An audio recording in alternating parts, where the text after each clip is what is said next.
Here we are in Brooklyn, New York, in front of the original Teen Challenge, where over 60 years ago, David Wilkerson came out from the hills of Pennsylvania to bring hope to a hopeless place, armed only with the gospel of Jesus Christ. I could only imagine what he felt like driving through this massive city on that fateful day when he was kicked out of the courtroom. Do you think he felt successful? Do you think he felt like a failure? In this class, we're going to learn what it means to be a successful Christian. We're here in New York, what is probably considered one of the most iconic symbols of American success and achievement. And we're going to ask the people on the streets of New York what they think about success.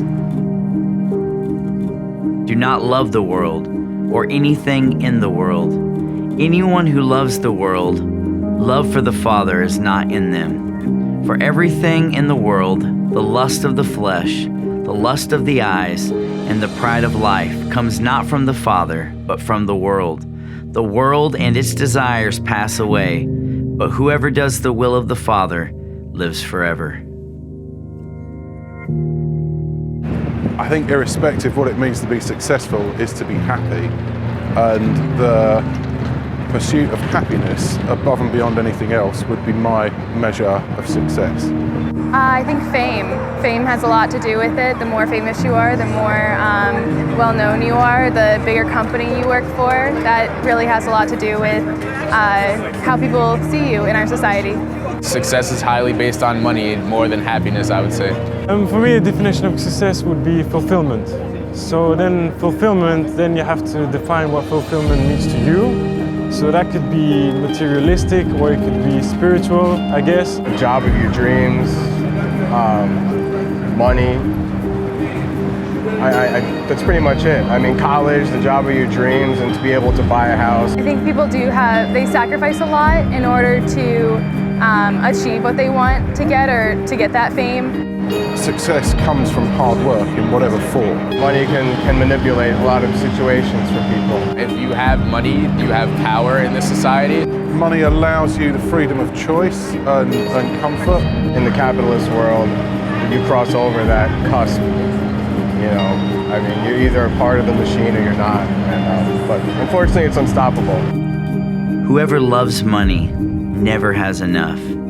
Whoever loves wealth is never satisfied with their income. This too is meaningless. And I saw that all toil and all achievement sprang from one person's envy of another. This too is meaningless, a chasing after the wind. I feel like almost everyone is famous at this point in some respect. You have all these tourists, you know, who come from all around the world here to the stock exchange, and they take selfies of themselves in front of the stock exchange. So they're gonna go home and they're gonna look at the picture of themselves and see, oh, I got a picture of me in front of the representation of capitalism. So I can see myself as a pure product of consumerism, and I have the selfie for it. The challenge for younger generations today is that social media in particular tends to represent a sort of shallow and false sense of our lives. I definitely think America is very consumeristic, you know, materialistic, especially with the rise in social media. I definitely think that people, you know, will advertise, you know, what they just want, even if they don't have the means to buy it. And, you know, they'll base what, you know, people believe their success is just off of their social media, whether it's true or not. We're more and more lonely. Like with social media, we're more and more behind our phones, more and more separated from each other. And so we try to seek something that's going to compensate for our loneliness. Those who trust in their riches will fall, but the righteous will thrive like a green leaf. No one can serve two masters. Either you will hate the one and love the other, or you will be devoted to the one and despise the other. You cannot serve both God and money. Let's just face it, if you have $1 billion or more, every minute that you're sitting on, you know, whatever, you know, supplementary amount of money, people are dying on your watch. Like, the world should be in the process of being changed. Elitism is real.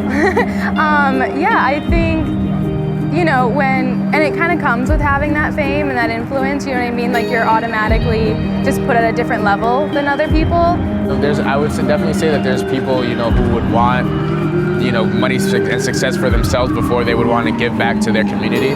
You're also on this planet just for a short period of time, so you should also think about yourself. Absolutely not.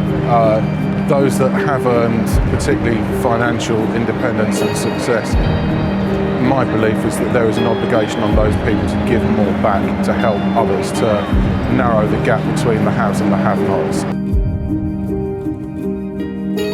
Most people in our culture equate success with material possessions and achievements, but the gospel sees success through the lens of eternity.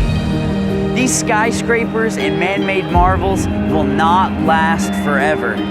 The kingdoms of this world and all of their treasures are passing away, but the achievements of men like David Wilkerson and anyone who does the will of the Father will never pass away. They live on in the lives of people who are changed in this life and in the life to come. When Christ died at the hands of Rome, it seemed that he had failed and that all was lost. But through his resurrection, his success became clear in eternity. The kingdom of Christ outlasted the Roman Empire. It's still growing, and it will never fade away.